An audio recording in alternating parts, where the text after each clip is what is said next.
الحمد لله ذي الجلال والإكرام جعل شعبان شهر عفو وغفران ونشهد أن لا إله إلا الله ونشهد أن سيدنا ونبينا محمدا رسول الله اللهم صل وسلم وبارك عليه وعلى آله وأصحابه الأجمعين أما بعد فأوصيكم عباد الله ونفسي بتقوى الله أعوذ بالله من الشيطان الرجيم يا أيها الناس اعبدوا ربكم الذي خلقكم والذين من قبلكم لعلكم تتقون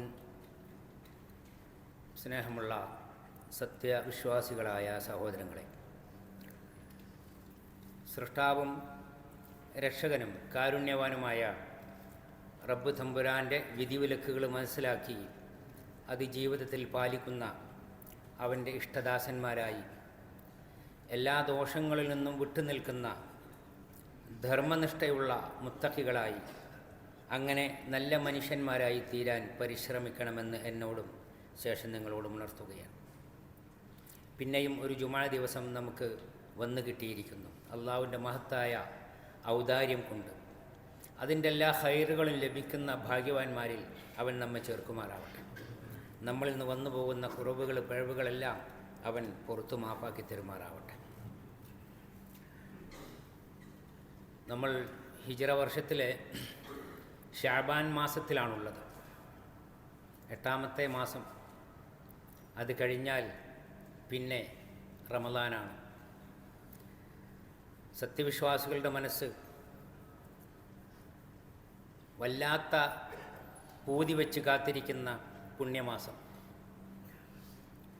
റമളാനിൻ്റെ മുമ്പുള്ള ഷഅബാനിന് പക്ഷേ അത്ര വലിയ പ്രാധാന്യമൊന്നും പലരും കൊടുത്തു കാണാറില്ല. അത് നബി സല്ലല്ലാഹു അലൈഹി വസല്ലമ സൂചിപ്പിക്കുകയും ചെയ്തു. യഗ്ഫിലുൻ നാസു അൻഹു ബൈന റജബ് വ റമളാൻ. റജബ് മാസത്തിൻ്റെയും റമളാൻ മാസത്തിൻ്റെ ഇടയിൽ ഉള്ളൊരു മാസം, അത് ആളുകൾ അശ്രദ്ധമാക്കുന്നു, ശ്രദ്ധിക്കാതെ പോകുന്നു. റജബ് മാസം 4 ആദരണീയ മാസങ്ങളിൽപ്പെട്ടതാണ്. അതുകൊണ്ട് ചിലരെങ്കിലും അത് ശ്രദ്ധിക്കുകയും അതിലെ നന്മകൾ വർദ്ധിപ്പിക്കുകയും ചെയ്യും, തിന്മകൾ കുറക്കും. പിന്നെ വരാനുള്ളത് റമളാനാണല്ലോ, അതിൻ്റെ പോരിശകൾ പറഞ്ഞാൽ തീരുന്നതല്ല. അതിനടുക്കുള്ള റജബ് മാസം ശ്രദ്ധിക്കപ്പെടാതെ പോകുന്നു. അത് പാടില്ല എന്നാണ് നബി സല്ലല്ലാഹു അലൈഹി വസല്ലം പഠിപ്പിക്കുന്നത്. നമ്മുടെയൊക്കെ ഉമ്മയായ മഹദിയായ ആയിഷ റളിയല്ലാഹു അൻഹ പറയാണ്, കാന അഹബ്ബു ശുഹൂരി ഇലാ റസൂലില്ലാഹി സല്ലല്ലാഹു അലൈഹി വസല്ലം അൻ യസൂമഹു ശഅബാൻ. നബി സല്ലല്ലാഹു അലൈഹി വസല്ലമ ഏറ്റവും കൂടുതൽ നോമ്പെടുക്കാൻ ഇഷ്ടപ്പെട്ടിരുന്നത്, പൂതി വച്ചിരുന്നത് സുന്നത്ത് നോമ്പുകൾ ഷഅബാൻ മാസത്തിലായിരുന്നു. മറ്റൊരു വചനത്തിൽ കാണാം, മാ റഅയ്തു റസൂലല്ലാഹി സ്വല്ലല്ലാഹു അലൈഹി വസല്ലം ഇസ്തക്മല സിയാമ ഷഹരിൻ ഖത്തു ഇല്ലാ റമളാൻ. ഒരു മാസം മുഴുവനായി നോമ്പെടുത്തത് അള്ളാഹിൻ്റെ റസൂൽ സല്ലല്ലാഹു അലൈഹി വസല്ലം റമളാനിലല്ലാതെ ഞാൻ കണ്ടിട്ടില്ല. എന്നാൽ വമാ റഅയ്തുഹു ഫി ഷഹരിൻ അക്സറു മിൻഹു സിയാമൻ ഫി ഷഅബാൻ. മറ്റു മാസങ്ങളെ വെച്ച് നോക്കുമ്പോൾ ഇത്രയേറെ ഏറ്റവും കൂടുതൽ സുന്നത്ത് നോമ്പുകൾ അനുഷ്ഠിച്ചിട്ടുള്ളത് ഷഅബാനിലല്ലാതെ വേറെ കണ്ടിട്ടില്ല. അത് നബി സല്ലല്ലാഹു അലൈഹി വസല്ലമക്ക് അത്ര ഇഷ്ടമായിരുന്നു, ഉത്സാഹമായിരുന്നു എന്ന് വചനങ്ങളിൽ കാണാം. അപ്പോൾ അതിനെക്കുറിച്ച് ചോദിച്ചപ്പോൾ തിരുമേനി സല്ലല്ലാഹു അലൈഹി വസല്ലമ പറയാണ്, ഹുവ ഷഹറുൻ തുർഫഉ ഫീഹിൽ അഅ്മാലു ഇലാ റബ്ബിൽ ആലമീൻ. ഇതങ്ങനെ അവഗണിച്ച് വിട്ടാനുള്ളതല്ല. അമലുകളൊക്കെ അള്ളാഹുവിലേക്ക് എത്തുന്ന, ഉയർത്തപ്പെടുന്ന മാസം തന്നെയാണ്. ഫഉഹിബ്ബു അൻ യുർഫഅ അമലി വഅന സായിം. എൻ്റെ അമലുകൾ അത് എന്ത് നന്മകളാണെങ്കിലും, നിർബന്ധമായ ഇബാദത്തുകളാണെങ്കിലും അല്ലാത്ത പുണ്യങ്ങളാണെങ്കിലും, ഞാൻ നോമ്പുകാരനായിരിക്കെ അള്ളാഹുവിലേക്ക് എത്തുന്നതാണ് എനിക്കിഷ്ടം. അതുകൊണ്ട് ആണ് ഷഅബാൻ മാസത്തിൽ ഞാൻ നോമ്പെടുക്കുന്നത്. മറ്റു മാസങ്ങളെപ്പോലെ എല്ലാ ദിവസങ്ങളിലും മാസങ്ങളിലുമൊക്കെ മനുഷ്യൻ്റെ അമലുകൾ, നന്മകൾ അള്ളാഹുലേക്ക് എത്തുന്നു. അതിന് മഹത്തായ പ്രതിഫലം ലഭിക്കുകയും ചെയ്യുന്നു. അപ്പോൾ പ്രത്യേകമായ റമദാനിൻ്റെയും റജബിൻ്റെയും ഇടയിൽ അവഗണിച്ച് കളയാനുള്ളതല്ല ഷഅബാനിൻ്റെ ദിവസങ്ങൾ എന്ന്. ഷഅബാൻ ഇന്ന് 11 ഇനി ഏതാനും ദിവസങ്ങൾ മാത്രം. പറഞ്ഞു നിൽക്കുന്നതിന് മുമ്പേ, തീരുന്നതിന് മുമ്പേ റമദാൻ എത്തിച്ചേരും. അള്ളാഹു അനുഗ്രഹിക്കുമാറാവട്ടെ. അപ്പോൾ ശരിക്കും റമദാനിനെ സ്വീകരിക്കാനുള്ളൊരവസരം എന്ന നിലക്ക് കൂടിയാണ് നബി സല്ലല്ലാഹു അലൈഹി വസല്ലമ ഈ മാസത്തിൽ ഏറ്റവും കൂടുതൽ സുന്നത്ത് നോമ്പുകൾ അനുഷ്ഠിച്ചുള്ളത്. നമ്മളൊരു വിരുന്നുകാരനെ സ്വീകരിക്കാൻ എന്തെല്ലാം ഒരുക്കങ്ങളാണ്. അത് വളരെ വിശേഷപ്പെട്ട അപൂർവമായി മാത്രം ലഭിക്കുന്ന അങ്ങനെയുള്ള വിരുന്നുകാരുടെ മഹാഭാഗ്യമാണെങ്കിൽ അവരെ സ്വീകരിക്കാൻ എന്തെല്ലാം ഒരുക്കങ്ങൾ, എന്തെല്ലാം ഉത്സാഹം, ആവേശം. ഇങ്ങനെ തന്നെ പരിശുദ്ധ റമദാൻ അത് അള്ളാഹുവിൻ്റെ അതിഥിയായി വന്നെത്തുകയാണ്. അതിനെ സ്വീകരിക്കാനുള്ള ഒരുക്കം. റമദാൻ നോമ്പിൻ്റെ പ്രത്യേക മാസമാണ്. ഫമൻ ഷഹിദ മിൻകുമു ശഹ്റ ഫൽയസുംഹു. ആ മാസത്തിൽ ആരൊക്കെ ഉണ്ടോ നോമ്പ് നിർബന്ധമായി അനുഷ്ഠിക്കണം. അതുകൊണ്ട് തന്നെ അതിനുള്ള തയ്യാറെടുപ്പാണ്, അതിനുള്ള കൂടുതൽ പരിശീലനമാണ്, കൂടുതൽ പരിചയപ്പെടലാണ് സുന്നത്ത് നോമ്പുകൾ വർദ്ധിപ്പിച്ചുകൊണ്ട് ശഅബാൻ മാസത്തിൽ എന്ന് കാണാൻ സാധിക്കും. അധിക പേരും അത് അശ്രദ്ധമാക്കി കളയുന്നു. അതുകൊണ്ടാണ് റജബിൻ്റെയും റമദാനിൻ്റെയും ഇടയിലുള്ള ഈ പ്രത്യേക ആദരണീയ മാസമൊന്നും അല്ലെങ്കിലും ഞാനതിൽ കൂടുതൽ നോമ്പുകൾ അനുഷ്ഠിക്കാൻ കാരണം എന്ന് നബി സല്ലല്ലാഹു അലൈഹി വസല്ലം പറയുകയാണ്. നോമ്പ് അതിനെക്കുറിച്ച് ധാരാളം നമ്മൾ മനസ്സിലാക്കിയിട്ടുള്ളതാണ്. അലൈക ബിസ്സിയാം ഫഇന്നഹു ലാ മിസാല ലഹു. ഒരു പുണ്യകർമ്മം ചോദിച്ചുകൊണ്ട്, അന്വേഷിച്ചുകൊണ്ട് പഠിക്കാൻ വേണ്ടി വന്ന സഹോദരനോട് നോമ്പെടുക്കുക, അതിന് പകരം വേറൊന്നുമില്ല. നോമ്പ് പോലെ മഹത്തായ ഒരുപാട് നന്മകൾ, പുണ്യങ്ങൾ, ശ്രേഷ്ഠതകൾ നിറഞ്ഞ അതുപോലെ ഒരു കർമ്മം വേറെയില്ല. അതുകൊണ്ട് ഇനി നോമ്പെടുക്കുക പറയണ്ടേ. നോമ്പിനെക്കുറിച്ച് പൊതുവെ പറഞ്ഞപ്പോൾ നബി സല്ലല്ലാഹു അലൈഹി വസല്ലം സൂചിപ്പിക്കേണ്ടത് ബഅദല്ലാഹു വജ്ഹഹു അനിൻ നാരി 70 ഖരീഫ. 7 ദിവസത്തെ എന്നും അല്ലെങ്കിൽ 7 യാത്രകൾ ചെയ്ത് പൂർത്തിയാക്കാവുന്ന അത്രയും വലിയ ദൂരം നരകത്തിൽ നിന്നും നോമ്പെടുത്തവൻ്റെ മുഖം അള്ളാഹു അകറ്റി നിർത്തും. അഥവാ നോമ്പുകാരനെ നരകശിക്ഷയിൽ നിന്നും അള്ളാഹു കാത്തു സംരക്ഷിക്കും. എത്രയോ ദൂരെ വരെ നരകത്തിൽ നിന്നും അകറ്റി നിർത്തും. അഥവാ അവൻ സ്വർഗത്തിൻ്റെ അവകാശിയായിത്തീരും. നോമ്പിൻ്റെ മഹത്വം പറഞ്ഞ കൂട്ടത്തിൽ.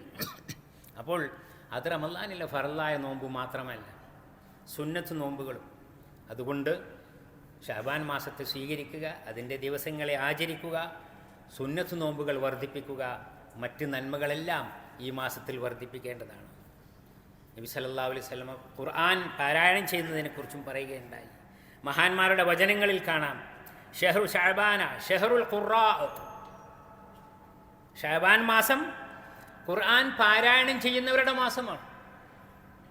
സുന്നത്ത് നോമ്പുകളിലേക്കും ഖുർആൻ പാരായണത്തിലേക്കും ധാരാളമായി ഉത്സാഹപൂർവം ആളുകൾ അടുത്തു വരും. കാരണം ഖുർആൻ അവതരിച്ച മാസത്തെ സ്വീകരിക്കാൻ വേണ്ടിയുള്ള തയ്യാറെടുപ്പ് തന്നെയാണ്. ഖുർആൻ പാരായണമാവട്ടെ, നോക്കൂ നിങ്ങൾ. മൻ ഖറഅ ഹർഫൻ മിൻ കിതാബില്ലാഹി ഫലഹു ബിഹി ഹസന വൽ ഹസനതു ബിഅശറി അംസാലിഹാ ലാ അഖൂലു അലിഫ് ലാം മീം ഹർഫുൻ വലാകിൻ അലിഫുൻ ഹർഫുൻ ലാമുൻ ഹർഫുൻ വമീമുൻ ഹർഫുൻ. ഓരോ നന്മയും ഏറ്റവും ചുരുങ്ങിയത് 10 ഇരട്ടി പ്രതിഫലം അള്ളാഹു നൽകും. ആ നന്മയുടെ മനസ്സുള്ള ഏതൊരു സത്യവിശ്വാസിയുടെയും കർമ്മം ചുരുങ്ങിയത് 10 ഇരട്ടി പ്രതിഫലം അള്ളാഹു നൽകും. എന്നാൽ അതിൻ്റെ പൂർണ്ണതക്കനുസരിച്ച്, അതിലെ ആത്മാർത്ഥതക്കനുസരിച്ച് അളവറ്റ പ്രതിഫലം അള്ളാഹു നൽകും. അതെത്രയാണെന്ന് നമുക്ക് പറയാൻ സാധ്യമില്ല. പക്ഷെ ചുരുങ്ങിയത് 10 ഇരട്ടി പ്രതിഫലം ഉണ്ടാകും. ഇത് പറഞ്ഞിട്ട് നബി സല്ലല്ലാഹു അലൈഹി വസല്ലം പറയാണ്, ഖുർആനിൽ നിന്നും നിങ്ങൾ ഏതെങ്കിലും വചനങ്ങൾ, വാക്കുകൾ, ആയത്തുകൾ, ഹർഫുകൾ പാരായണം ചെയ്താൽ, അലിഫ് ലാം മീം എന്ന് നിങ്ങൾ പറഞ്ഞു എന്ന് വിചാരിക്കുക. അലിഫ് ഒരക്ഷരമാണ്, ലാമ് വേറൊരക്ഷരമാണ്, മീമ് മറ്റൊരക്ഷരമാണ് എന്ന് ഞാൻ പറയില്ല. അത് വെറും അക്ഷരങ്ങളല്ല. പിന്നെയോ ഓരോന്നും ഓരോ പുണ്യകർമ്മമാണ്. ഒരിക്കലും ഗൗനിക്കാത്ത, പലപ്പോഴും വിചാരിക്കാത്ത, എന്നാൽ നന്മയുടെ വലുപ്പമാണ്, അതിൻ്റെ മഹത്വമാണ് പറയുന്നത്. ഖുർആൻ പാരായണം, അതിൽ ഒരക്ഷരം നിങ്ങൾ ഉച്ചരിച്ചാൽ അള്ളാഹുവിൻ്റെ കലാമാണ്, വചനമാണ്. അതിൻ്റെ പവിത്രതയും അതിൻ്റെ പുണ്യവും മനസ്സിരുത്തിക്കൊണ്ട് നെയ്യത്തോടു കൂടി പാരായണം ചെയ്യുമ്പോൾ ഓരോ അക്ഷരത്തിനും പുണ്യമാണ്. അതുപോലെ വേറെ വചനങ്ങളില്ല, വേറെ ഗ്രന്ഥമില്ല. അതുകൊണ്ട് ശഅബാൻ മാസത്തിൽ നോമ്പ്, സുന്നത്ത് നോമ്പുകൾ വർദ്ധിപ്പിക്കുന്നത് പോലെ തന്നെ ഖുർആൻ പാരായണത്തിന് അവസരം കണ്ടെത്തുക, അത് ഖുർആനിൻ്റെ മാസമായ റമളാനിനെ സ്വീകരിക്കാനുള്ള ഒരു വഴി കൂടിയാണ്. അതുപോലെ തന്നെ മറ്റൊരു വചനത്തിൽ നബി സ്വല്ലല്ലാഹു അലൈഹി വസല്ലം പറയുന്നുണ്ട്, യുഖാലു ലി സാഹിബിൽ ഖുർആൻ ഇഖ്റ വർത്തഖി വറത്തിൽ കമാ കുൻത തുറത്തിലു ഫി ദുനിയ. നാളെ പിറ്റേന്ന് മരിച്ചു ചെന്നാൽ പരലോകത്ത് സ്വർഗഭാഗ്യം ലഭിച്ച ആളോട് പറയും ഖുർആൻ പാരായണം ചെയ്യാൻ, അത് നല്ല മട്ടത്തിൽ ഓതി കേൾപ്പിക്കാം. നീ ദുനിയാവിൽ അതിനുവേണ്ടി സമയം കണ്ടെത്തി, മറ്റെല്ലാം മാറ്റി നിർത്തി ഖുർആനിൻ്റെ മുന്നിൽ വിശ്വാസത്തോടെ വിനയത്തോടു കൂടി നീ അത് പാരായണം ചെയ്തു. അതുപോലെ നീ ഇവിടെയും പാരായണം ചെയ്യൂ. കാരണം ഫൈന മൻസിലക ഇന്ത ആഖിരി ആയത്തിൻ തഖറഉഹ, സ്വർഗത്തിൽ ഒരുപാട് ഉന്നതമായ പദവികളുണ്ട്, പല സ്ഥാനങ്ങളുണ്ട്. അവിടെ നീ അവസാനമായി ഓതി നിർത്തുന്ന വചനം എവിടെയാണ്, അതുവരെ സ്വർഗത്തിൽ നിൻ്റെ സ്ഥാനം ഉയർന്നുകൊണ്ടേയിരിക്കും. അതുകൊണ്ട് നീ ഇഖ്റ വറത്തിൽ എന്ന് ഖുർആൻ ഓതിയിരുന്ന വിശ്വാസിയോട് പറയും എന്നാണ്. അതിനുള്ള അവസരം ഇവിടെയാണ്. സ്വർഗത്തിൽ ആ മഹാഭാഗ്യം ലഭിക്കണമെങ്കിൽ ഇവിടെ ഓതിക്കൊണ്ടിരുന്ന വിശ്വാസിയോടാണ്, ഖുർആനിൻ്റെ കൂടെ നിന്ന സത്യവിശ്വാസിയോടാണ് നീ ജീവിതകാലത്ത് പാരായണം ചെയ്തതുപോലെ, പഠനം നടത്തിയതുപോലെ നീ ഇവിടെയും ഖുർആൻ പാരായണം ചെയ്യുക. അവസാനം ഓതി എത്തുന്നിടത്താണ് നിൻ്റെ സ്ഥാനം എന്ന സ്വർഗത്തിലെ ഉന്നതമായ സ്ഥാനത്തേക്ക് ഖുർആനിൻ്റെ അഹ്ലിനെ സ്വാഗതം ചെയ്യുന്നതായി നബി സല്ലല്ലാഹു അലൈഹി വസല്ലം പരിചയപ്പെടുത്തിയത് കാണാൻ സാധിക്കും. ഒരുപാട് നന്മകൾ നോമ്പും ഖുർആൻ പാരായണവും മാത്രമല്ല, ദാനധർമ്മങ്ങൾ, സദഖകൾ, മറ്റൊരുപാട് എന്തൊക്കെ നന്മകളുണ്ടോ പറഞ്ഞാൽ തീരാത്തതാണല്ലോ ഉദാഹരണങ്ങൾ. അതിൻ്റെയൊക്കെ അവസരമായി ശഅബാൻ മാസത്തെ കാണണം, അങ്ങനെ അതിനെ സ്വീകരിക്കണം, അതിൻ്റെ രാവുപകലുകളെ ആചരിക്കണം. അല്ലാഹു സുബ്ഹാനഹു വ തആല അനുഗ്രഹിക്കുമാറാവട്ടെ. അഖൂലു ഖൗലി ഹാദാ വഅസ്തഗ്ഫിറുല്ലാഹ ലി വലക്കും ഫസ്തഗ്ഫിറൂഹു ഇന്നഹു വൽ ഗഫൂറുർ റഹീം.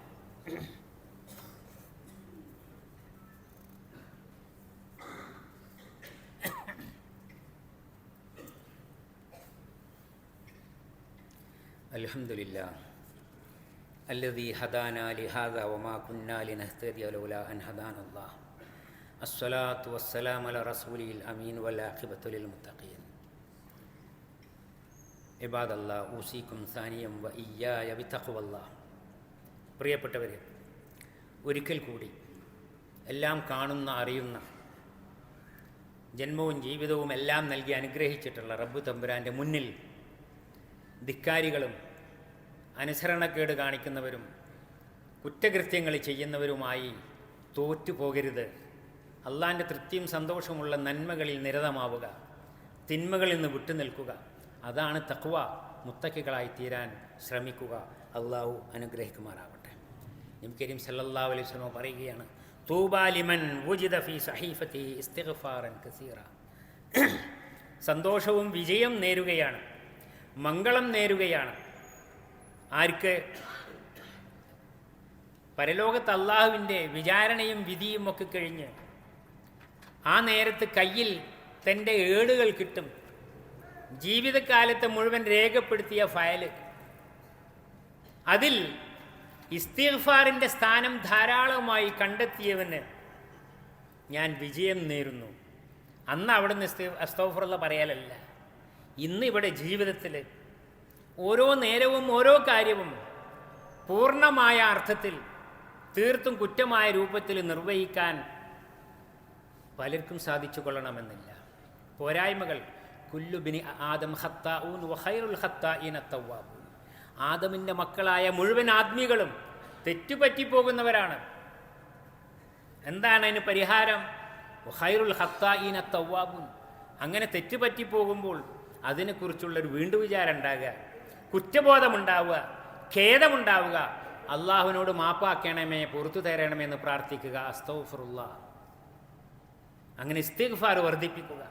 അങ്ങനെ ധാരാളം അസ്തഗ്ഫിറുല്ലാഹ് തൻ്റെ റെക്കോർഡിൽ രേഖപ്പെട്ട് കിടക്കുന്നുണ്ട് എങ്കിൽ അവനാണ് ഞാൻ വിജയം നേരുന്നത്, അവനാണ് വിജയിക്കുക എന്ന് പ്രവാചകർ സല്ലല്ലാഹു അലൈഹി വസല്ലം പഠിപ്പിക്കുകയാണ്. അതുകൊണ്ട് നമ്മളിലേക്ക് തിരിഞ്ഞു നോക്കുക. മറ്റുള്ളവരെയൊക്കെ നോക്കുകയും കാണുകയും വിലയിരുത്തുകയും അങ്ങനെ പ്രസ്താവനകൾ ഇറക്കുകയുമല്ല, സ്വന്തം നമ്മുടെ സ്വകാര്യതകളിലേക്ക് തിരിഞ്ഞു നോക്കുക. എവിടെ നിൽക്കുന്നു ഈമാനിൻ്റെ അവസ്ഥ, അമലുകളുടെ കാര്യം, കർമ്മങ്ങളുടെ, റബ്ബിനോട് നന്ദി കാണിച്ചിട്ടുണ്ടോ, മനുഷ്യന്മാരോട് നന്മ ചെയ്തിട്ടുണ്ടോ, കുടുംബത്തോടും ഉത്തരവാദപ്പെട്ടവരോടുമൊക്കെ ബാധ്യതകൾ നിറവേറ്റിയിട്ടുണ്ടോ, കുറവുകൾ വന്നു പോയതിനെക്കുറിച്ച് തിരിച്ചറിയുക, കുറ്റബോധത്തോടുകൂടി അള്ളാഹുവിനോട് അസ്തഗ്ഫിറുല്ലാഹ് പറയുക, അള്ളാഹുവിനോട് പ്രാർത്ഥിക്കുക, ഖേദിച്ചു മടങ്ങുക. ഖുർആൻ പാരായണത്തിൻ്റെ പുണ്യം പറഞ്ഞല്ലോ, നിസ്സാരമായി ഒരിക്കലും കാണാൻ പാടില്ലാത്തതാണ്. പരിശുദ്ധ ഖുർആനിൽ ഏറ്റവും ചെറിയതാണ്, വേഗം ഓതി തീർക്കാൻ എല്ലാവർക്കും ഇഷ്ടപ്പെട്ട സൂറത്താണ് സൂറത്തുൽ കൗസർ. 108-ാമത്തത്, 3 ആയത്തേ ആകെ ഉള്ളൂ. അതിലാകെ 40ഓളം അക്ഷരങ്ങൾ, 40-41 അക്ഷരങ്ങളാണ്. അതുമാത്രം ഓതി തീർത്താൽ നോക്കൂ നിങ്ങൾ, ഒരു ഹർഫിനെ ഏറ്റവും ചുരുങ്ങിയത് 10 അംസാലിഹ, 10 പുണ്യമായി അള്ളാഹു അത് സ്വീകരിക്കും. സൂറത്തുൽ കൗസർ മാത്രം 3 ആയത്തുള്ള ആ സൂറത്ത് മാത്രം ഓതി തീർക്കുമ്പോൾ 400 പുണ്യങ്ങൾ ചെയ്തതായിട്ട് അള്ളാഹു സ്വീകരിക്കുകയാണ്. അത്ഭുതം! എത്ര വലിയ അത്ഭുതമുള്ള നന്മയുടെ പുണ്യത്തിൻ്റെ അവസരങ്ങൾ വേറെ ഏതാണ്? അതുപോലെ തന്നെ ദിക്ർ, ദുആകൾ, അസ്തഗ്ഫിറുല്ലാഹും മറ്റു ദിക്റുകളുമെല്ലാം ധാരാളമായി. വദാകിരീനല്ലാഹ കസീറൻ വദാകിറാത്ത്, അള്ളാഹുവിനെ ധാരാളമായി ഓർക്കുക. ദിക്റുകൾ, നമസ്കാരം, നോമ്പ്, സക്കാത്ത്, മറ്റ് പുണ്യകർമ്മങ്ങളെക്കുറിച്ചൊക്കെ പറഞ്ഞതിന് ശേഷം ദിക്റിനെ കുറിച്ച് പറഞ്ഞപ്പോൾ കസീറൻ, ധാരാളമായി ഓർക്കുന്നവർ, മറന്നുപോകാൻ ഇടയില്ലാത്ത രീതിയിൽ എപ്പോഴും ഓർമ്മിക്കുന്ന ദിക്റുകളെ കൊണ്ട് നിൻ്റെ നാവ് പച്ച പിടിച്ചിരിക്കണമെന്ന് നബി സല്ലല്ലാഹു അലൈഹി വസല്ലം പറയുണ്ടായി. നന്മ ചോദിച്ചുകൊണ്ട് സ്വർഗത്തിലെത്താനുള്ള വഴി അന്വേഷിച്ചു കൊണ്ടുവന്ന സഹോദരനോട് നിൻ്റെ നാവ്, നിൻ്റെ ചുണ്ടുകൾ എപ്പോഴും അള്ളാഹുവിനെക്കുറിച്ചുള്ള സ്മരണയിൽ, അവൻ്റെ ഉത്തമനാമങ്ങൾ ഉച്ചരിക്കുന്ന, അവനോട് അവൻ്റെ കീർത്തനങ്ങൾ നടത്തുന്ന, പ്രാർത്ഥനകൾ നടത്തുന്ന പച്ച പിടിച്ച ചുണ്ടും നാവുമായിരിക്കണം നിൻ്റേത്. അങ്ങനെ നന്മകൾ വലിയ ഭാരിച്ചതും ഒരുപാട് പണം ചെലവാക്കുന്നതും ആവണമെന്നില്ല. വളരെ ലളിതമായി, എന്നാൽ നന്മ വിചാരത്തോടുകൂടി, നല്ല നെയ്യത്തോടുകൂടി നമ്മൾ ചെയ്യുന്ന എല്ലാ കാര്യങ്ങളും നന്മയായി അള്ളാഹു സ്വീകരിക്കും. പരിശുദ്ധ ഖുർആനിൽ അതിൽ ഏറ്റവും പ്രധാനപ്പെട്ടതാണ് ഖുർആൻ പാരായണമെന്നത്. അതിൻ്റെ ഓരോ വചനങ്ങൾക്കും പുണ്യമാണ്. നബി സല്ലല്ലാഹു അലൈഹി വസല്ലമ നന്മകളെ വർദ്ധിപ്പിച്ചപ്പോൾ, അതിനുവേണ്ടി പ്രോത്സാഹിപ്പിച്ചപ്പോൾ, മാതൃക കാണിച്ചപ്പോൾ ഒരിക്കൽ നബി സല്ലല്ലാഹു അലൈഹി വസല്ലം ചോദിക്കേണ്ടായി. ഒരു സഹോദരിയെ പറ്റി പറഞ്ഞിട്ട് സഹാബികൾ, ആ സഹോദരി പകല് മുഴുവൻ നോമ്പ് വിൽക്കും, രാത്രി മുഴുവൻ നിസ്കരിക്കും, ദാനധർമ്മങ്ങൾ ചെയ്യും, ഒരുപാട് ഒരുപാട് ഒരുപാട് പുണ്യങ്ങൾ. പക്ഷേ അവർ തൻ്റെ അയൽവാസികളെ ദ്രോഹിക്കും. എങ്ങനെ ദ്രോഹിക്കുന്നത്? വലിയ മാരകമായ അക്രമങ്ങളൊന്നുമല്ല, പിന്നെയോ ബിലിസാനിഹ, നാവുകൊണ്ട് വർത്താനം പറയുമ്പോഴേ മറ്റുള്ളവരെ കുറിച്ച് മോശം പറയുക, പരിഹസിക്കുക, അസഭ്യങ്ങൾ പറയുക, ഇങ്ങനെയുള്ളതൊക്കെ. അപ്പോൾ ഇത് കേട്ടപ്പോൾ പ്രവാചകർ സല്ലല്ലാഹു അലൈഹി വസല്ലം പറഞ്ഞു, ലാ ഖൈറ ഫീഹ, നിങ്ങളീ പറഞ്ഞ ഖൈറൊന്നും ആ സഹോദരിയിലില്ല. എന്താ? ഹിയ മിൻ അഹ്ലിന്നാർ. നിസ്കാരവും നോമ്പും ഒക്കെ തീർത്തുമുണ്ടെങ്കിലും, എല്ലാ പുണ്യങ്ങളും പുറമെ കാണാനുണ്ടെങ്കിലും, ചീത്ത സംസാരം മാത്രം മതി, ചീത്ത പെരുമാറ്റം മാത്രം മതി, അതെല്ലാം നഷ്ടപ്പെടുത്താൻ, നരകത്തിലെത്തിപ്പെടാൻ. അതുകൊണ്ട് സഹോദരന്മാരെ, നന്മകളെക്കുറിച്ച് പറയുമ്പോൾ തിന്മകളില്ലാതെ സൂക്ഷിക്കുക എന്നത് തന്നെ ഏറ്റവും വലിയ നന്മയാണ്. നിന്റെ ദോഷം, നിന്റെ ശല്യം മറ്റുള്ളവർക്ക് ഏൽക്കാതിരിക്കാൻ നീ നിന്നെ നിയന്ത്രിക്കുന്നത് വലിയ നന്മയാണ്, പുണ്യമാണ്. അതുകൊണ്ട് സംസാരത്തിലും പെരുമാറ്റത്തിലും എല്ലാ കാര്യങ്ങളിലും, വിചാരങ്ങളിൽ, ചിന്തകളിൽ, മറ്റുള്ളവരെക്കുറിച്ചുള്ള വർത്തമാനങ്ങളിൽ പോലും നിയന്ത്രണവും സൂക്ഷ്മതയും പാലിക്കുക, നന്മകൾ മാത്രമാവാൻ വേണ്ടി ശ്രദ്ധിക്കുക. അതുപോലെ അള്ളാഹുവിനോട് പൊറുക്കലിനെ തേടുക, മറ്റുള്ളവർക്ക് മാപ്പ് കൊടുക്കുക. ഇഗ്ഫിറൂ യഗ്ഫിറുല്ലാഹു ലക്കും, നിങ്ങൾ മറ്റുള്ളവർക്ക് പുറത്തു കൊടുക്കുക, മാപ്പ് നൽകുക, വിട്ടുവീഴ്ച കാണിക്കുക, അള്ളാഹു നിങ്ങളോടും മാപ്പ് കാണിക്കും. ഇങ്ങനെ നന്മയുടെ ഉദാഹരണങ്ങൾ ധാരാളമാണ്. ഒരുപാട് പുറമെ കാണിക്കാനുള്ള, ഒരുപാട് ഭാരിച്ച കാര്യങ്ങളല്ല, വലിയ സംഭവങ്ങളല്ല, ലളിതമായും ആരെയും കാണിക്കാൻ പറ്റാത്തതുമായ നോമ്പ് പോലെ, നല്ല നന്മ വിചാരങ്ങൾ പോലെ, നല്ല നിയ്യത്തുകൾ പോലെ, ദിക്റുകൾ പോലെ, പ്രാർത്ഥനകൾ പോലെ എല്ലാം വലിയ പുണ്യങ്ങളാണ്. അതെല്ലാം ജീവിതത്തിൽ കിട്ടുന്ന എല്ലാ അവസരങ്ങളിലും വർദ്ധിപ്പിക്കുക. അങ്ങനെ തിന്മകൾക്ക് ഇടമില്ലാത്ത രീതിയിൽ നമ്മുടെ ജീവിതത്തെ എത്ര കുറഞ്ഞ സമയമാണെങ്കിലും നന്മകൾ കൊണ്ട് നിറക്കുക. അങ്ങനെ മുത്തഖികളായി തീരുക. റബ്ബ് സുബ്ഹാനഹു വ തആല അനുഗ്രഹിക്കുമാറാവട്ടെ. അറിവില്ലായ്മ കൊണ്ടും തെറ്റിദ്ധാരണ കൊണ്ടും പല കാരണങ്ങളാൽ നമ്മുടെ ജീവിതത്തിൽ വന്നു പോയിട്ടുള്ള കുറവുകൾ, പിഴവുകളെല്ലാം റഹ്മാനായ തമ്പുരാൻ പുറത്തു മാപ്പാക്കി തീരുമാറാവട്ടെ. മരണപ്പെട്ടു പോയ മാതാപിതാക്കൾ, ഗുരുനാഥന്മാർ, വേണ്ടപ്പെട്ടവർ എല്ലാവരെയും റബ്ബ് സുബ്ഹാനഹു വ തആല അനുഗ്രഹിക്കുകയും അവർക്കെല്ലാം പുറത്തു കൊടുക്കുകയും അവൻ്റെ വിശാലമായ സ്വർഗത്തിൽ അവരെയും നമ്മയുമെല്ലാം അവൻ ഒരുമിച്ച് കൂട്ടുകയും ചെയ്യുമാറാവട്ടെ. അല്ലാഹുമ്മ ഇന്നാ നസ്അലുക അൻ തർഫഅ ഖദ്റനാ وتيسر أمورنا وتوسع رزاقنا وتبارك في أزواجنا وأولادنا وفي بلادنا وأوطاننا وأن تشفي مرضانا وأن ترحم موتانا. اللهم اجعلنا بك مؤمنين ولك عابدين ولشعبان مستثمرين وعن غيرنا عافين وبعفوك فائزين وبوالدينا بارين وارحمهم كما ربونا صغارا يا رب العالمين. اللهم احفظ دولة الإمارات بحفظك وتولها برعايتك وادم تلاحمها وتراحمها واستقرارها وازدهارها. اللهم احفظ بحفظك صاحب الحكمة والشهامة وأيادي البيضاء الكريمة رئيس الدولة وأدم عليه السداد والإعانة ووفقه ونوابه وإخوانه حكام الإمارات وولي عهده الأمين لما تحبه وترضى. اللهم ارحم شيوخ الإمارات والقادة المؤسسين الذين انتقلوا إلى رحمتك وادخلهم بفضلك فسيح جناتك يا رب العالمين واشمل شهداء الوطن برحمتك وغفرانك. اللهم ارحم المسلمين والمسلمات المؤمنين والمؤمنات الأحياء منهم والأموات إنك مجيب الدعوات يا قاضي الحاجات. اللهم اسقنا الغيث ولا تجعلنا من القانتين. اللهم اغثنا اللهم اغثنا اللهم اغثنا. عباد الله اذكروا الله العظيم الجليل يذكركم واشكروه على نعمه يزدكم وأقم الصلاة.